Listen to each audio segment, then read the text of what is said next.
This is Ms. Green for 5 minutes.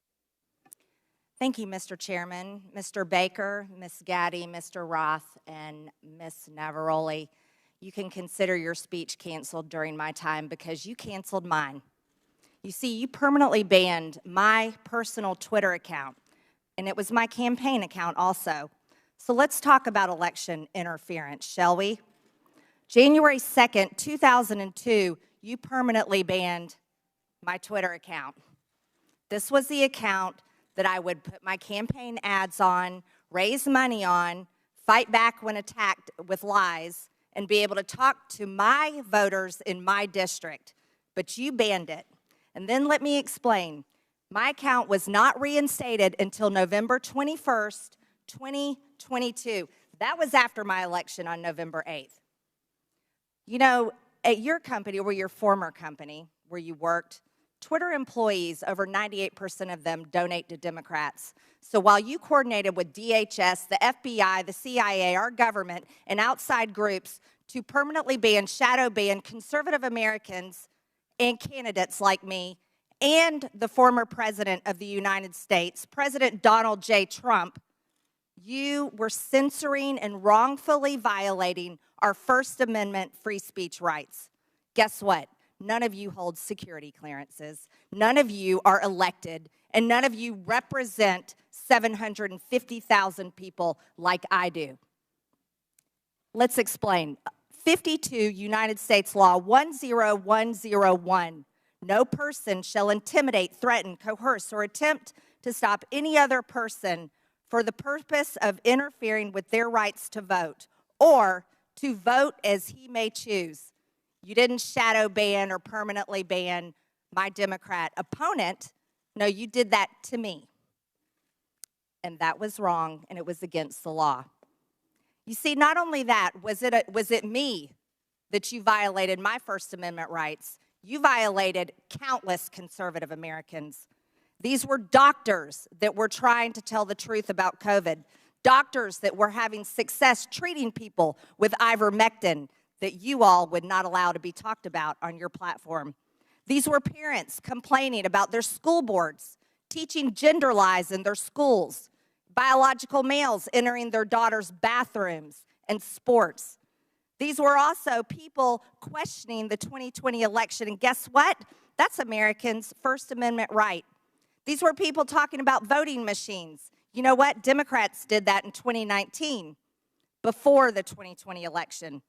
On Twitter, people could question elections such as 2016, saying Hillary won, but in 2020, no one could question elections saying Trump won. You abused the power of a large corporation, big tech, to censor Americans. And you want to know something?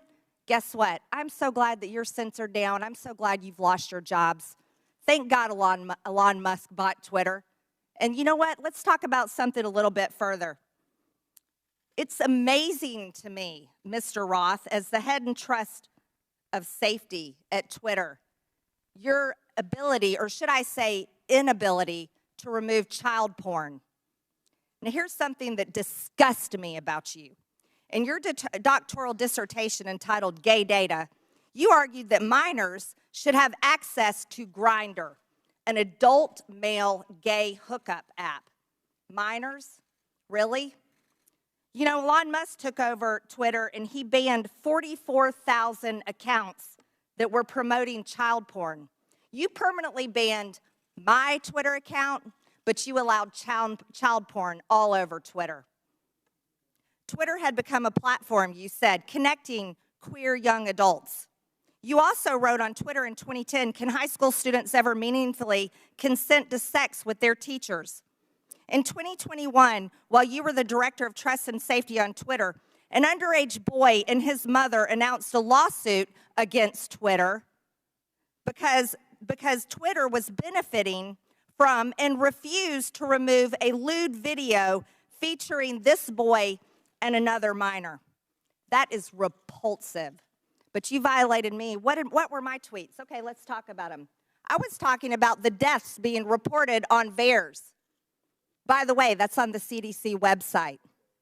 I was also saying that I didn't think any entity should enforce a non-FDA approved vaccine or mask.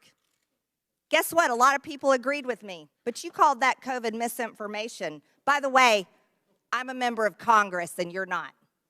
I also said the controversial COVID-19 vaccines should not be forced on our military. You want to know something? Republicans stopped that in the NDAA. Ladies, time has expired. Bottom line is that the FBI had the Biden crime family laptop for a year. They knew it was leaking. They knew it would hurt the Biden campaign. So the FBI used its relationship with Twitter to suppress criminal evidence being revealed about Joe Biden 1 month before the 2020 elections.